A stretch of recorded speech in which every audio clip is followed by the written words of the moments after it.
People think war is all gunfights and explosions. Truth is, in Afghanistan, the mountains do most of the killing.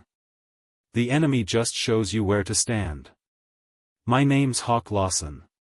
I served 12 years in U.S. Army Special Forces. This isn't a ghost story. This isn't a legend. This is something I lived through, something I still taste in my lungs every time winter hits. We were deep in Nuristan, a place so unforgiving it makes hell look like Arizona. Our mission was simple on paper: rescue a downed ISR crew lost somewhere along the spine of a frozen ridge. But nothing in Afghanistan is ever simple. My team, Alpha 9, was a family forged in sweat, grit, and bad decisions. Mason, our medic. Quiet, sharp eyes, hands that could stitch an artery with the calm of a surgeon. Torres, our breacher, the guy who could turn a steel door into confetti. Preach, our comms guy, talkative, sarcastic, a walking dad joke dispenser until bullets started flying. And me, team sergeant, responsible for bringing every one of them home. We inserted just before dawn. And the moment my boots hit the dirt, I felt it, that pressure in the chest that says something out here is watching you. 10 minutes in, we found the first trace of the missing crew, a shredded piece of flight suit caught in a thorn bush, dyed rust red from dried blood. Mason squatted down. This blood's fresh. Torres scanned the cliffs. Meaning someone survived the crash, or someone wants us to think they did. He wasn't wrong. Our enemy in these mountains wasn't just brutal, they were strategic, patient, and intimately familiar with the terrain. And they hated us with a cold, generational fury. The silence grew heavy the deeper we moved. No birds. No wind. Just the distant groan of glaciers shifting like the earth itself was breathing. Then, a single shot. A crack so sharp it cut the morning in half. We spun, dropped, aimed. But it wasn't at us.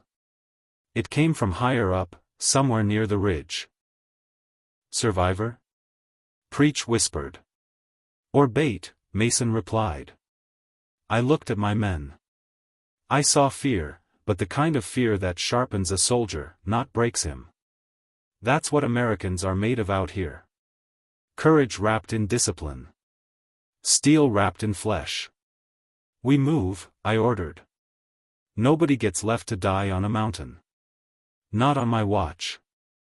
And that was the moment, that exact second, when the ridge reminded me who really owned Afghanistan. Because as we pushed upward, the mountain answered back with something I'll never forget. A roar. A rolling, thunderous sound like the world was cracking open. Then Torres shouted, "Avalanche." I looked up just in time to see a wall of white death ripping down the slope toward us. We ran. We dove. We clawed. We fought the mountain itself. And as the world disappeared into frozen chaos, I prayed one thing. Let me survive this. My team needs me. America still needs us. When the avalanche hit, it didn't feel like snow. It felt like the sky had collapsed and decided to drag me with it. 1 second I was sprinting across the slope, the next, the world flipped upside down. The roar swallowed everything, my breath, my thoughts, even the sound of my own men yelling my name. Then, silence.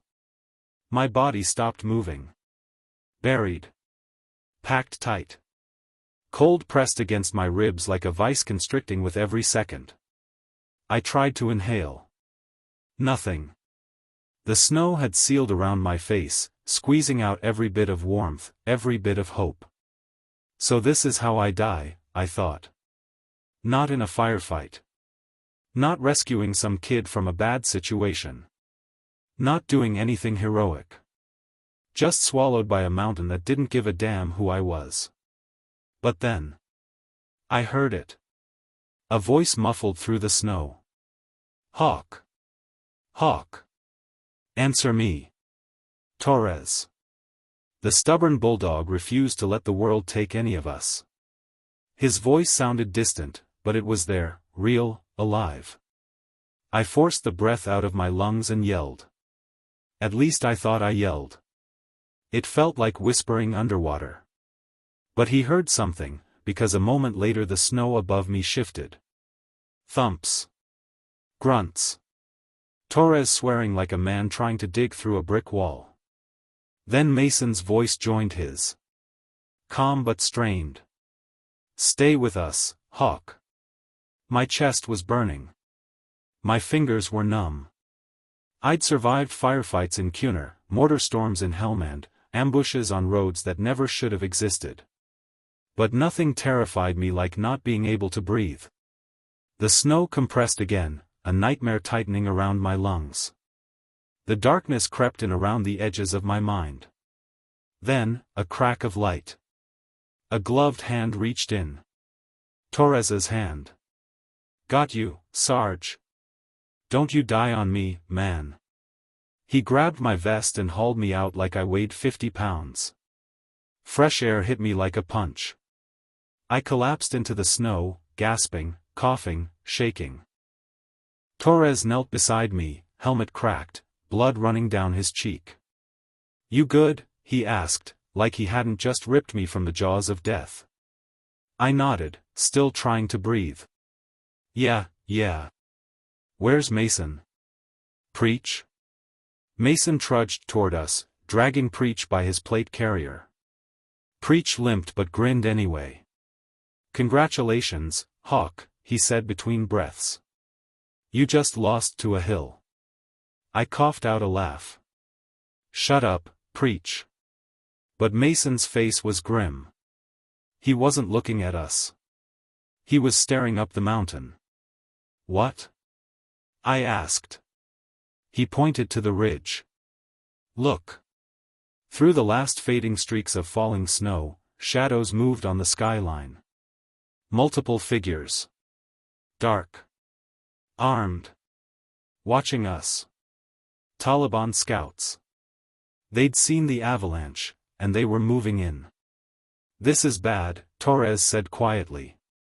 No, I replied, pushing myself to my feet. This is Afghanistan. My lungs still burned. My legs felt like they were filled with sand. But the job wasn't done. The downed ISR crew was still somewhere up ahead. And the enemy had just gotten a head start. We tighten up, I said, pulling my rifle close. We push forward. No brakes. No excuses. Preach shook his head. We almost died, Hawk. Exactly, I replied. And those crewmen might be dying right now. We're their only shot. I looked at my team, battered, shaken, freezing, but alive. Alive because we refused to quit. Alive because that's what American soldiers do. We move, I said. For them. And we started climbing again, bruised, exhausted, and walking straight toward the men who'd been waiting for us. But that's the thing about my team. Waiting for us was their first mistake. I've climbed a lot of mountains in my life, but after the avalanche, this one felt personal. Like the ridge had tried to bury us once and was waiting for round two. The air thinned fast as we moved higher, every breath scraping like ice on the inside of my lungs. The sky was a hard steel gray, the kind that tells you the weather is thinking about killing you too. But none of that mattered. Somewhere up there, an American aircrew was bleeding, freezing, maybe praying someone would come. And we were it. The first sign of life. We reached a narrow ledge carved into the face of the ridge. The wind knifed through us, carrying something sharp and metallic. Mason caught it first. Smoke, he said. I sniffed. He was right. Burnt insulation, the kind that only comes from aircraft electronics. We crept around a rock outcrop, and that's when we saw it. The shredded tail of the ISR drone crew's satellite uplink pack, half buried in snow.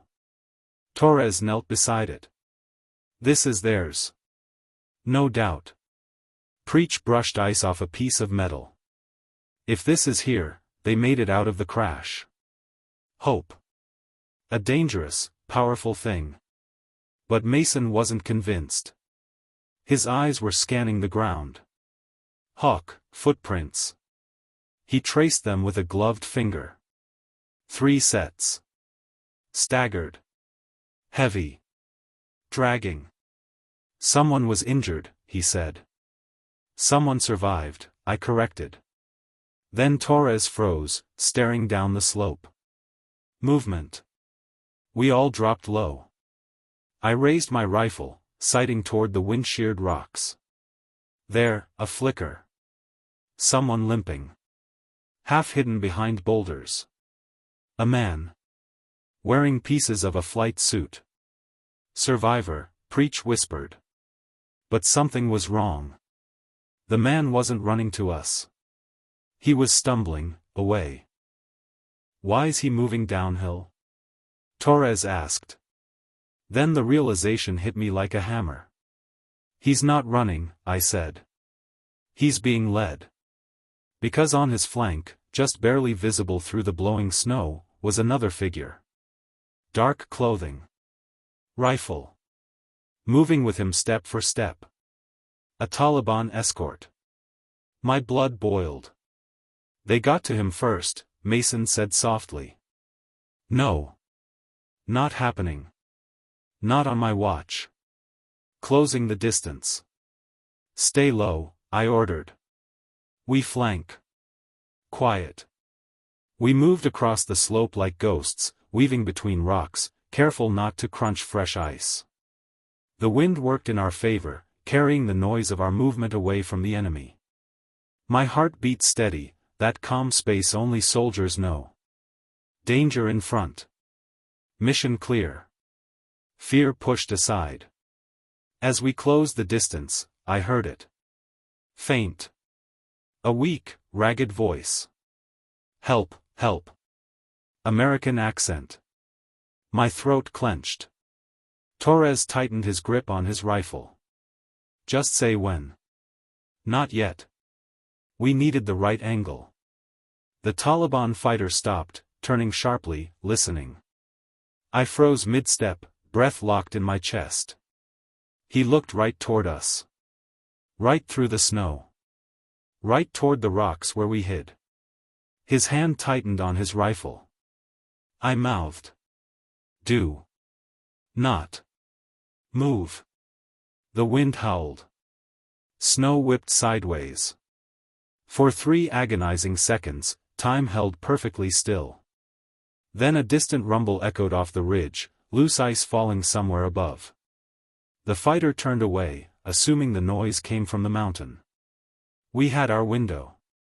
I tapped Torres's shoulder. He shifted forward silently, snow whispering under his boots. 3 steps. 2. 1. Then his voice boomed. Hey! The Taliban fighter spun. Thwack. Torres dropped him with a single, clean shot, suppressed, sharp, absolute. The survivor collapsed to his knees, sobbing with relief. Thank God you're Americans. I grabbed him under the arms. You're safe now. Where are the others? The rest of your crew? He choked, shivering so violently I thought he might pass out. They took them, he whispered. Torres's face hardened. How many? 2 left. Alive. I think. His voice cracked. But not for long. I looked uphill toward the jagged spine of the ridge. Dark, thin trails of smoke curled from somewhere near the summit. Enemy campfires. The Taliban weren't running. They were waiting, because they thought we'd never dare follow. I tightened my gloves and stood tall. They're wrong, I said. My team looked to me, bruised, frozen, exhausted, but ready. We go get our people, I said quietly. Nobody gets left behind. Mason nodded. Lead the way, Hawk. Torres racked his weapon. Let's bring hell to that ridge. And as we began the climb toward the enemy stronghold, I felt it in my bones. We weren't just fighting a mountain anymore. We were fighting time.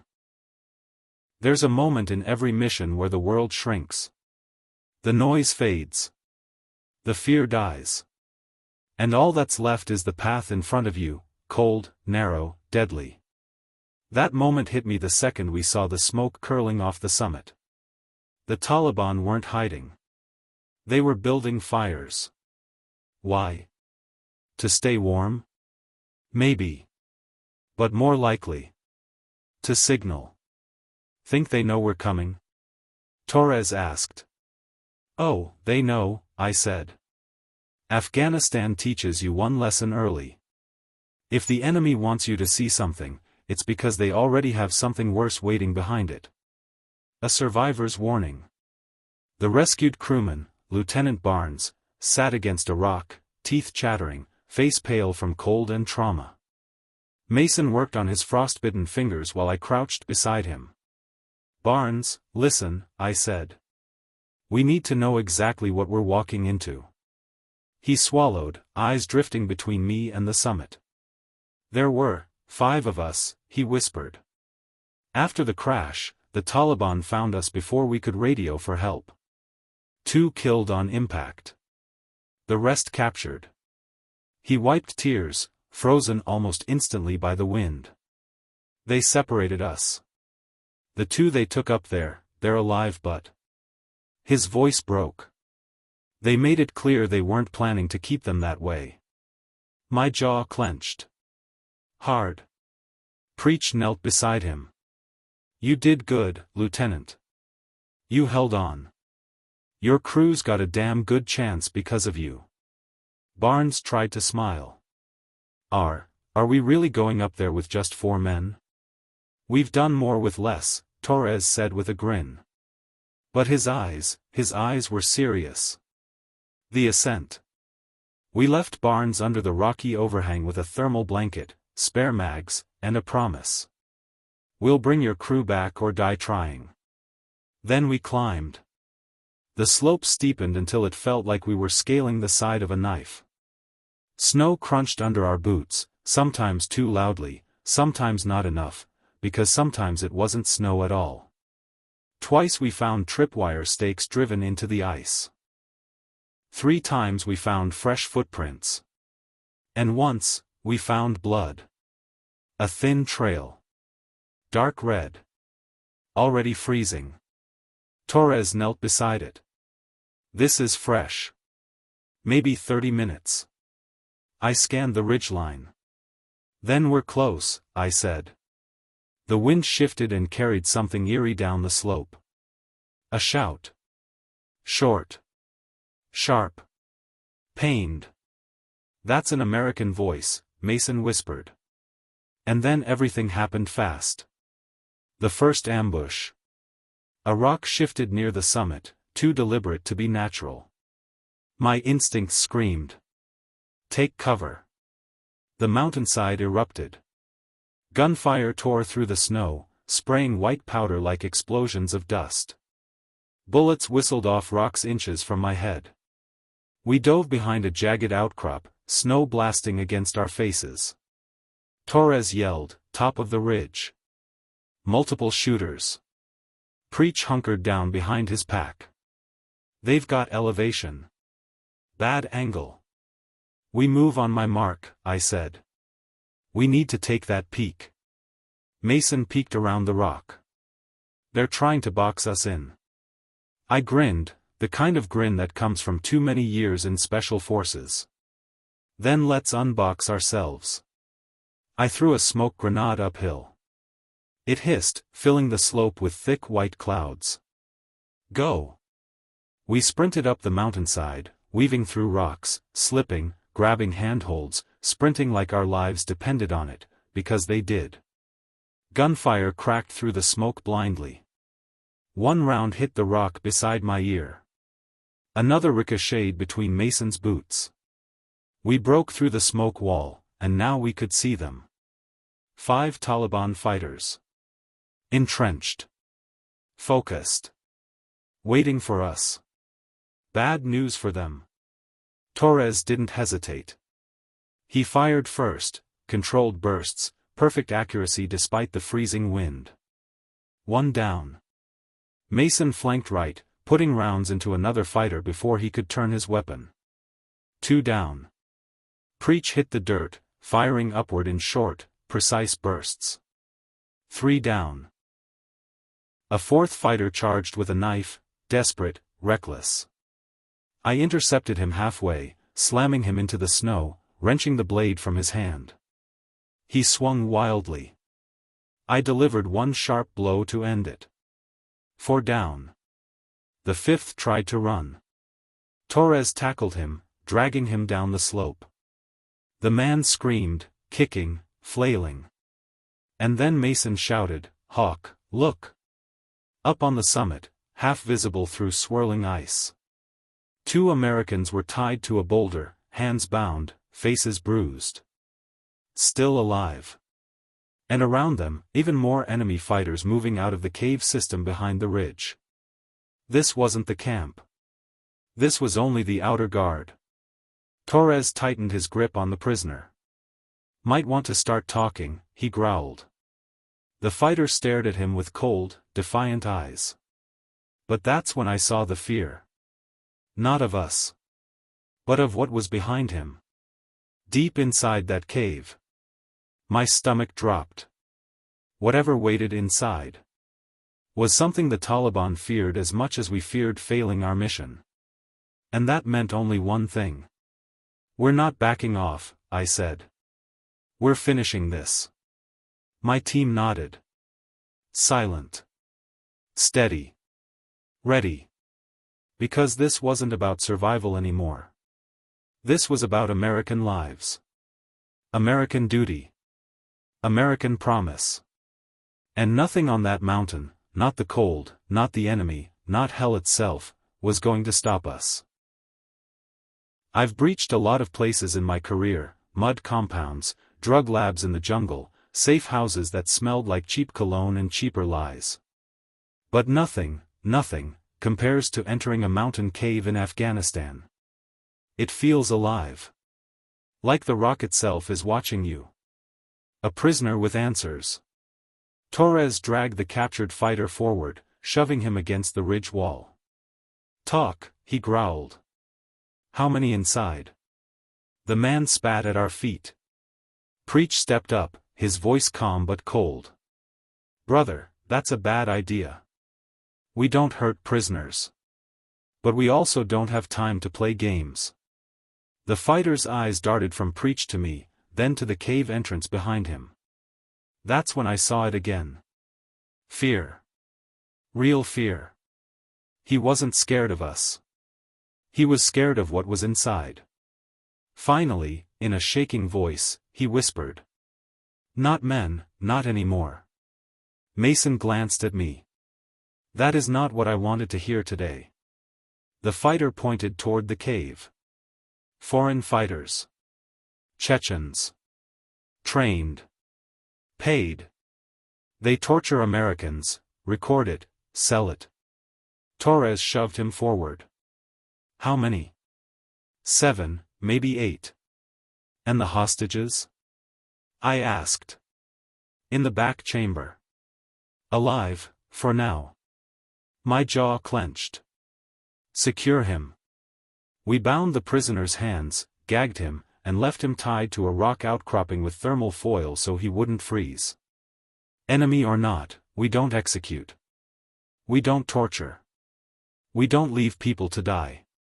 That's the difference. That's what makes us Americans. The cave entrance. The cave mouth yawned like a split in the world. Black. Silent. Endless. Torres flicked on his tactical light. The beam cut maybe 15 feet before getting swallowed by the dark. "Feels wrong," Mason muttered. "Everything about this mission feels wrong," I replied. "Doesn't mean we stop." We stacked up. Torres on point. Mason behind him. Preach third. And me taking rear security. The snow muffled under our boots as we approached, rifles raised.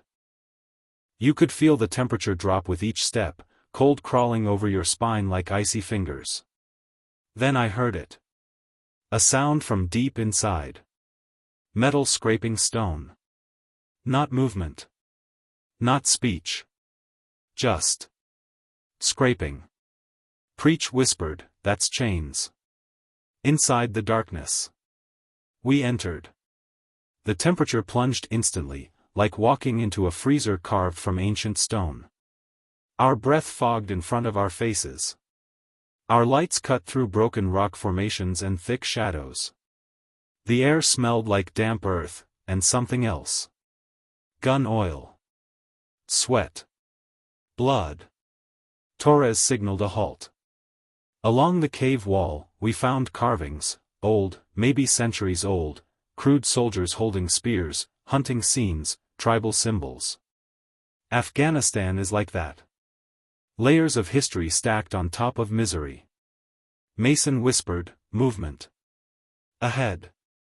We froze. A silhouette stepped into our light, tall, muscular, armed, and not wearing the traditional garb of local fighters. A Chechen. He shouted something down the tunnel. Then he raised his rifle. Torres fired first, a single round straight through the skull. The man dropped instantly, collapsing in the dirt. Silence returned. A long, heavy silence. Then a voice echoed from deeper inside the cave. Americans. Not shouted. Just spoken. Mocking. Amused. Confident. Torres muttered, "Oh, I don't like this guy already." A deadly welcome. The cave split ahead, left tunnel narrowing, right widening. We were about to choose when a flash of metal whipped through the air. A grenade. Down. We hit the ground as the explosion rocked the cave, sending dust and stone raining down. My ears rang, but we were intact. Barely. More voices shouted from the dark, harsh, disciplined, coordinated. Contact left. Mason yelled. Gunfire erupted from both tunnels, bullets sparking off stone walls. The Chechens pushed forward aggressively, trained, fearless, fast. Torres and Mason engaged left. Preach and I pushed right. Rounds cracked past my head, plastering the cave walls with fragments. The muzzle flashes lit up the tunnels in violent bursts of orange. One fighter charged at Preach with a hatchet raised. Preach met him with 2 shots to the chest, center mass, dropping him mid-lunge. On the left side, Torres and Mason worked like a machine, covering each other, firing, shifting, reloading with flawless rhythm. But the enemy kept pushing. Hard. "We need to move," I shouted. "We'll get boxed in." Torres nodded. "Push right. That's where the hostages will be." We collapsed into a tight formation, firing as we moved, driving the fighters back step by step. The air grew thicker with dust and gun smoke. The screams grew louder. And beneath it all, that same metallic scraping. Chains. We were close. Very close. I used to think silence was harmless. Peaceful, even. But that day, the silence felt like a living thing, crawling over my skin, squeezing around my ribs, whispering that this mountain wanted to swallow me whole. And in a way, it did. We were halfway down the northern ridge when the world disintegrated under my boots. 1 second I was leading the descent, hand up, signaling my team to spread out. And the next, the ground buckled like some giant fist had punched the mountain from underneath. I didn't even get a warning.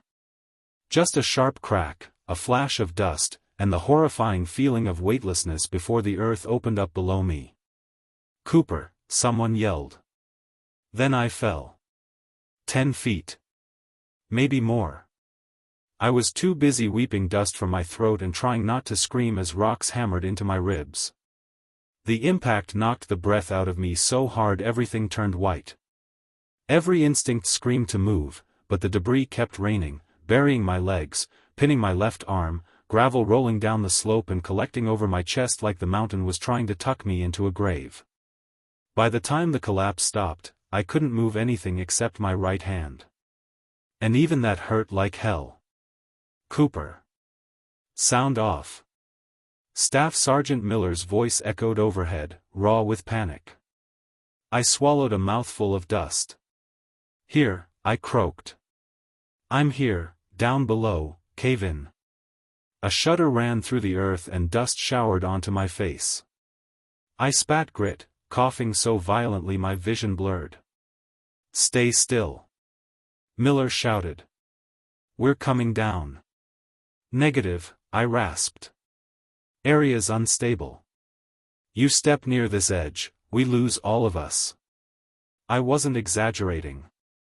I could hear the rocks shifting above, groaning like the bones of a dying beast. One wrong move from any of us and the entire shelf would crumble. I was trapped. Badly. And I knew it. Minutes dragged like hours. I lay in darkness broken only by a sliver of gray light from a crack in the rubble overhead. I could feel the weight of the mountain pressing into my spine, my legs burning with numbness, my lungs working overtime to pull air through the dust. But panic wasn't what hit me first. It was a memory.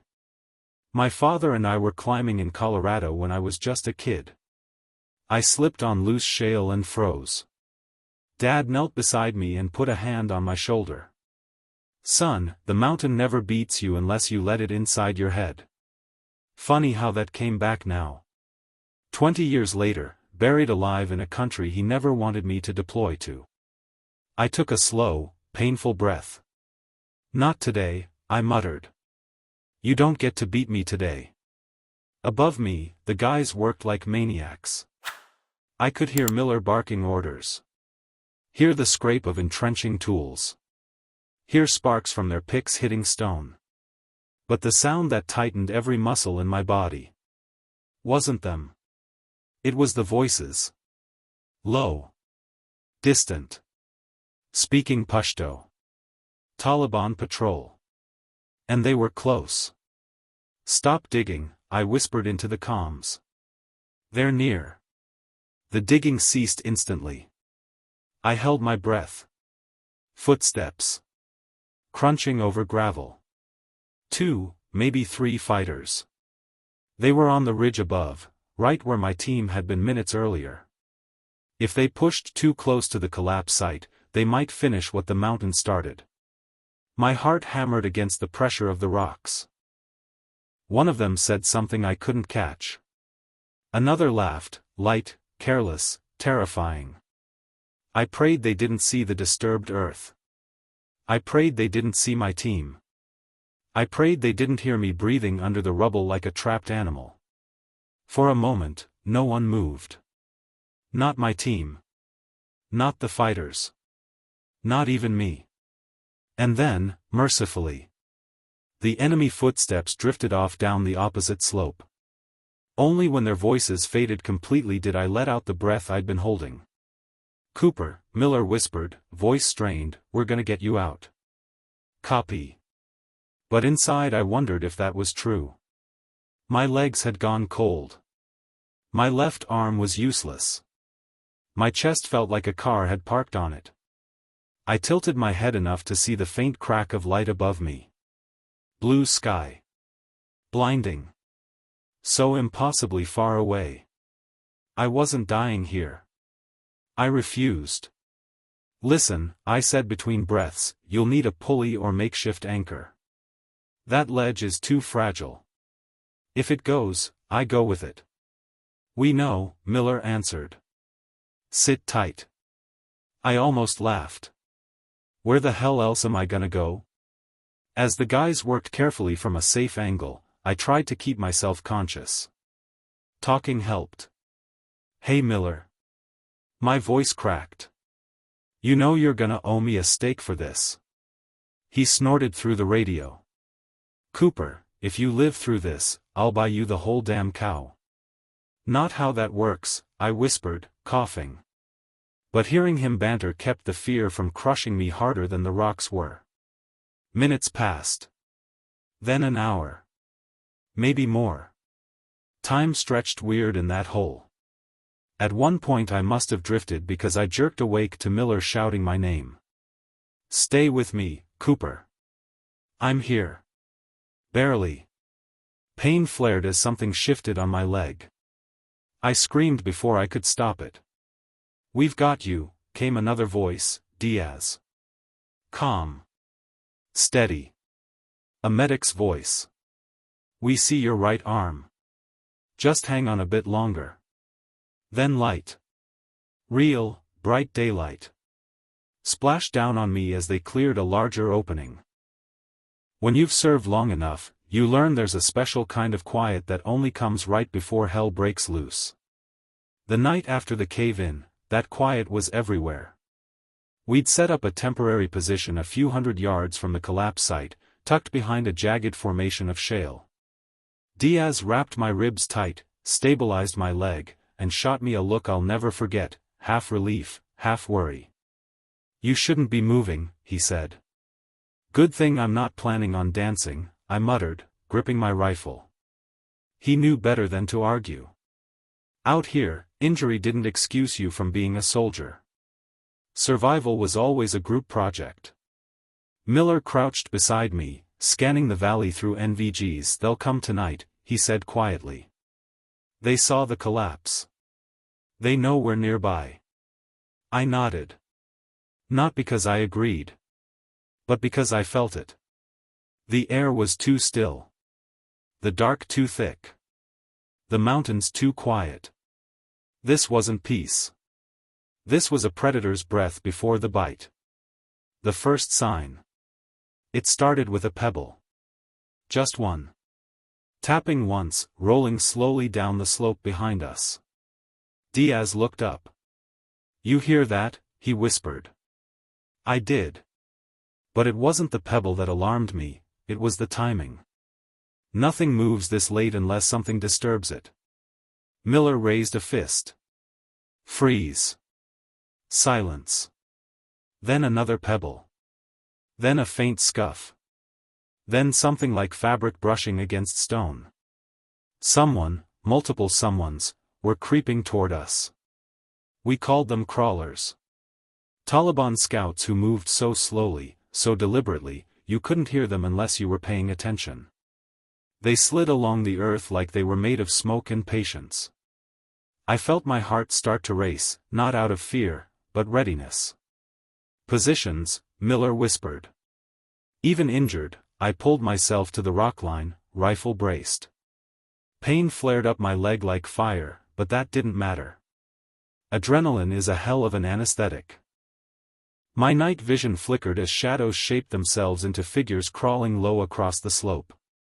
3, no, 4, maybe more. They were spreading out. Smart. Silent. Coordinated. They weren't probing. This wasn't curiosity. This was a setup. Diaz whispered, "They know we're wounded." "They think we're weak," I replied. Miller leaned close. "We hold fire until they commit. No early shots." I understood the strategy. If we fired too early, the whole valley would light up with reinforcements. We needed them close. Very close. Closer than comfort. Closer than safety. Closer than sanity. And they kept coming. 10 meters. 8. 6. I could see their outlines clearly now, rifles, chest rigs, scarves pulled tight across their faces. My finger hovered over the trigger. 5 meters. 3. Steady, Miller breathed. 2. I exhaled slowly. 1. And then the mountain betrayed us. A chunk of shale snapped under one of the crawler's boots. He froze. Looked up. Right at us. His eyes widened with understanding. I had half a second to act. I took it. Crack. My shot split the night open. The crawler dropped instantly. Miller fired. Diaz fired. And the world exploded into chaos. The valley transformed. Muzzle flashes sparked like lightning across the slope. Bullets hissed past us, slapping against rock, kicking up shards of stone. I rolled onto my side, gritting my teeth as pain shot through my ribs, and fired controlled bursts into the shadows. I couldn't see faces, just movement and heat signatures dancing across my NVGs. They were everywhere. Fanning out. Trying to flank. Trying to pin us down. One round hit the rock near Diaz's head, spraying gravel across his cheek. He didn't flinch. Just kept firing. Miller cursed. More on the left. I pivoted, saw two fighters crawling fast around the ridge. I adjusted, inhaled, and crack, crack. Both targets dropped. A bullet skimmed my thigh, right where I wasn't injured. Irony hurts too. The firefight intensified. Tracers cut the sky in green arcs. Dust rose in choking clouds. The cold night turned blistering hot from gunfire. And through it all, one thought kept beating louder in my chest. We're outnumbered. Outgunned. And surrounded. But giving up? That wasn't in our DNA. The knife in the dark. The moment that still wakes me at night happened around the 10th minute. During a reload, I felt something, a presence, behind me. I whipped around, expecting Miller or Diaz. It wasn't them. A crawler had slipped through the chaos, creeping low, dagger in hand, eyes burning with intent. He lunged before I could reach my rifle. Instinct took over. I trapped his wrist. He slammed into me. Pain exploded through my damaged ribs, white-hot and blinding. His breath was sour and close. His strength fueled by adrenaline and hate. The knife inched toward my throat.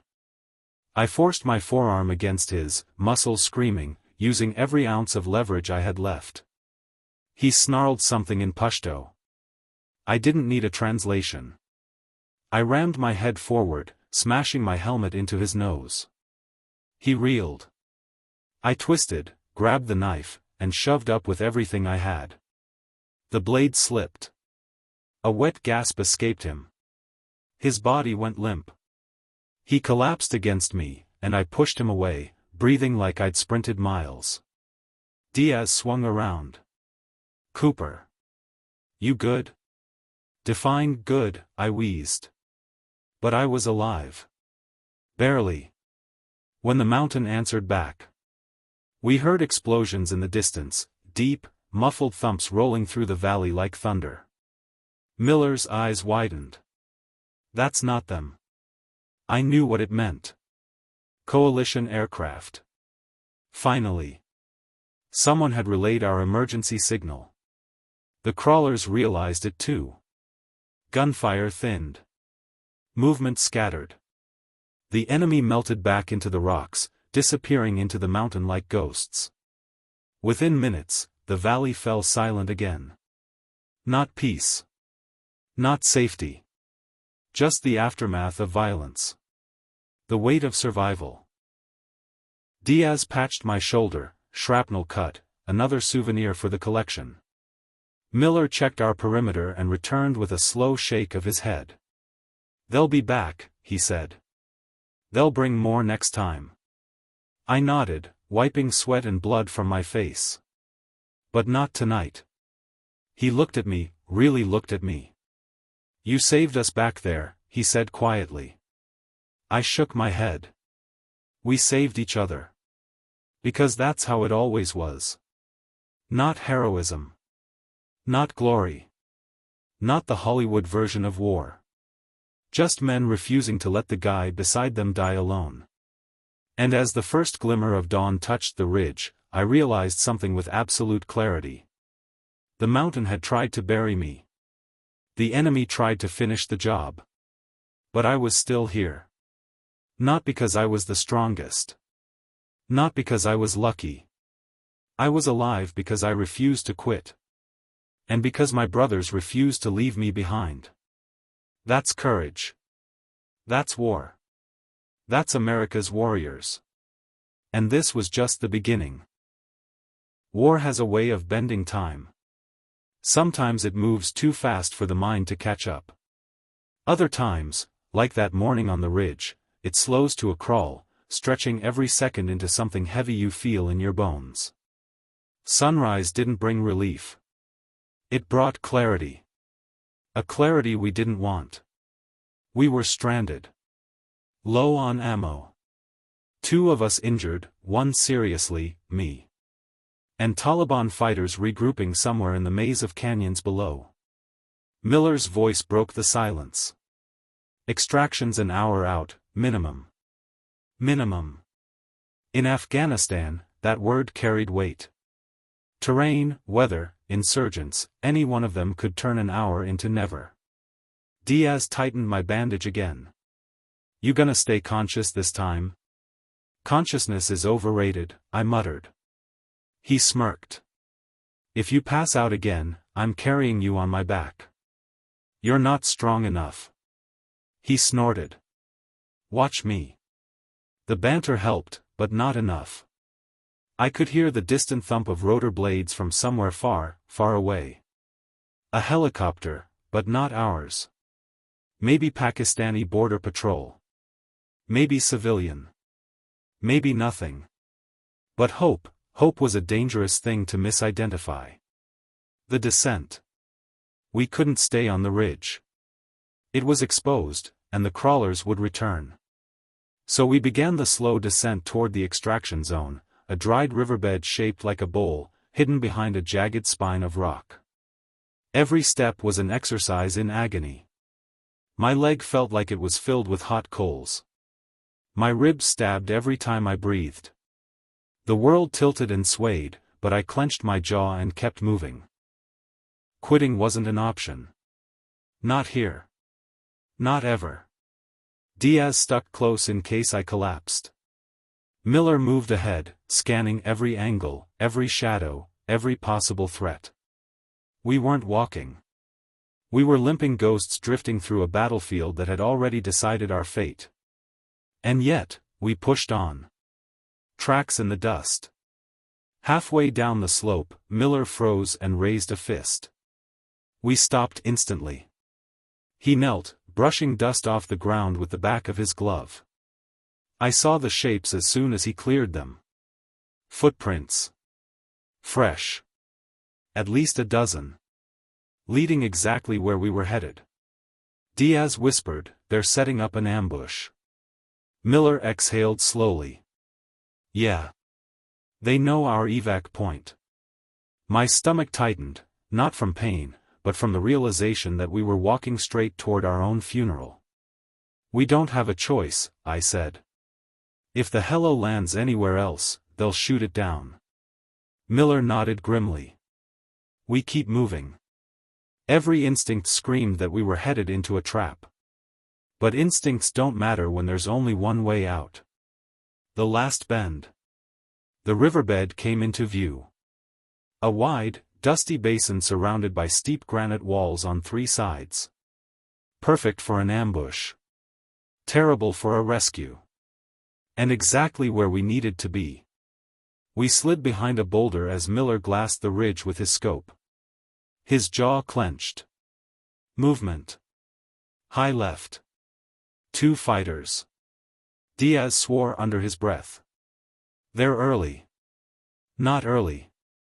Waiting. A wave of dizziness washed over me, but I steadied myself. How many? I asked. Can't tell, Miller whispered. At least 4. Maybe more behind those rocks. Diaz looked at me. You up for a firefight? I forced a weak grin. What do you think? He grinned back, shaking his head. I think you're too stubborn to die. He wasn't wrong. The sky has a sound. It started faint. Barely a vibration in the air. Then a low hum. Then the unmistakable chop of helicopter blades echoing off the cliffs. I felt hope hit me so hard I nearly collapsed.